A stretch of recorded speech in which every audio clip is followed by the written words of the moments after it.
So Captain America Brave New World for me is probably the weakest Captain America movie, not gonna lie.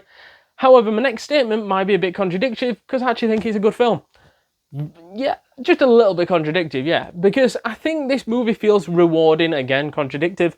Simple reason being that if you're an MCU fan and watched all the way through all the movies, all the TV shows, this movie gives you a few answers that you've been waiting and waiting for. And I'm not going to go too much into detail because we're going to get into the spoilers in a little minute or two, but I'll tell you when those are coming up so you can just stop watching. But I think it was really cool how it answered a few of those questions and a few of those things that had happened in the MCU, and also the callbacks were phenomenal, and it even has links to the Eternals. Who would have thought, eh? You are so pathetic! Also, now this is probably time to switch off if you haven't seen the film yet. Spoilers. On other callbacks, Samuel Stern as a leader coming back is something that everybody wanted to see eventually, because that felt like something unresolved from The Incredible Hulk that we never got to saw played out up until now, which I don't know why it's taken him so long to use Samuel Stern's character and to bring him back, because we saw he was infected by Hulk's radioactive blood, but nothing ever seemed to get done about that. But now we're seeing that obviously General Ross helped kickstart who is now the leader, one of the brainiest people going, and we got to see that backstory play out, and I think that was really interesting, bringing that character back. But doing that, I think, made it feel more like an Incredible Hulk movie than a Captain America movie. I don't know why, but that's the way it feels. So to be fair, if it was a Hulk film, I think it might have worked a tad bit better, but bringing in that character back and resolving that storyline was something that, you know what, the anticipation for it actually came to a conclusion where you're satisfied with it, okay?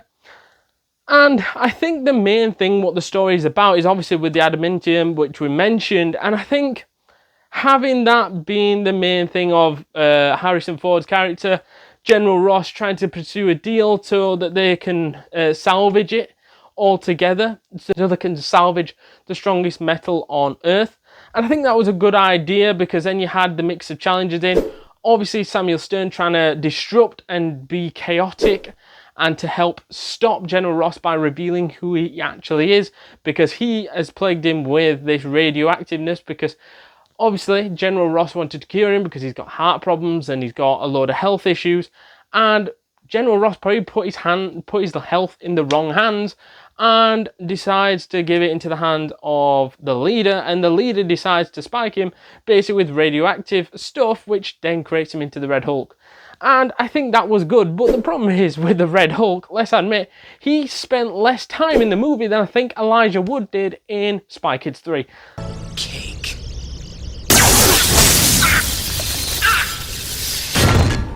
And if you know, you know, because I think the Red Hulk would have been an incredible villain to use and to utilise, but I don't think they utilised him as we thought and as we saw in hindsight, the way that we would have planned it, right? Because I think he didn't look as indestructible as we'd have liked to have imagined, because let's be honest, this Captain America isn't that strong, or isn't meant to be that strong, because he hasn't had no super serum and whatever. His healing factors, he doesn't have any apart from being a human.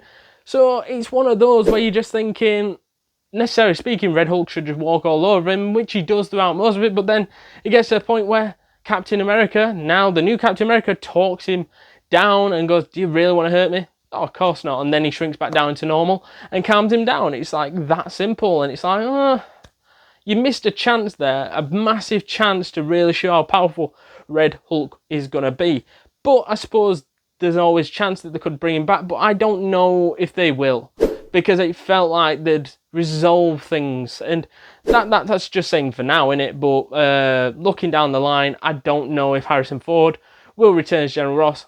We'll just have to wait and see. I also think it's worth mentioning that this movie has split the fan base yet again, like every MCU movie seems to have done. Not everybody's on the same page, ever.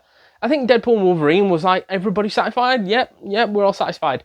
This one was more down the middle again, because I'm probably in the middle, I would say. But I would say, yeah, either on this side where the movie gets too much hatred, in which I sort of lean towards. I don't think it's as bad as people say it is.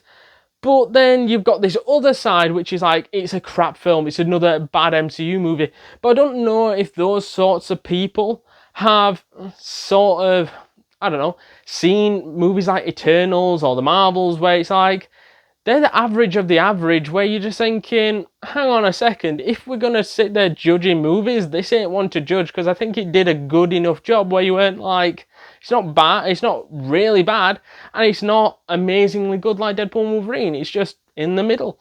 And it's fine to have movies in the middle, but I suppose with the MCU, churning out a massive franchise is probably going to split the fan base, sometimes with movie choices and people thinking it should end. Also, I'm not going to hate on this film, but I just want to see what you guys think. Does Anthony Mackie's Captain America work as a standalone film, and does he work as a standalone character now heading into the future of the MCU with the upcoming Avengers films? Because I'm still unsure. Because he's still trying to fulfill those massive boots of Steve Rogers, played by Chris Evans, and I just don't know if he still is strong enough to lead his own film. It was alright with the TV show where he was with the Winter Soldier as well, and it felt like the two were sharing that responsibility of a TV show, and it didn't feel like he was still the main face of it. I think there was definitely Bucky taking half and him taking half.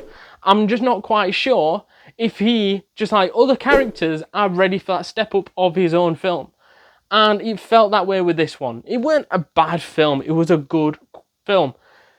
But I don't know if he, as a superhero, had that exact same presence that we saw with an Iron Man, the original Captain America, or is it just because we're comparing it with the original Captain America? Let us know down in the comments down below, because I'm still trying to get my head around if he is good enough to play that Captain America role, because there's a side character as the Falcon. He was great and was a good character to bounce off, but you're not leaning on him to carry the franchise into the future, and that's what we're gonna have to rely on now. Before we jump back into this video, guys, please do us a massive favor and smash that subscribe button, because you do not want to miss a thing this week, next week, and the week after, because we've got tons and tons of content planned for you guys, and you can do us a massive favor by smashing that subscribe button, joining the community, getting updates to all the latest videos, from the YouTube shorts to the actual videos. It is well worth it, completely free, and you will not regret it. So to summarise, Captain America: The Brave New World, for me this is a 7.1 out of 10 and a great / good film. Let us know your thoughts down in the comments down below. Good, bad, terrible, amazing. Let us know all that jazz down in those comments down below. And if you haven't yet seen our Deadpool and Wolverine movie review, check that out right now.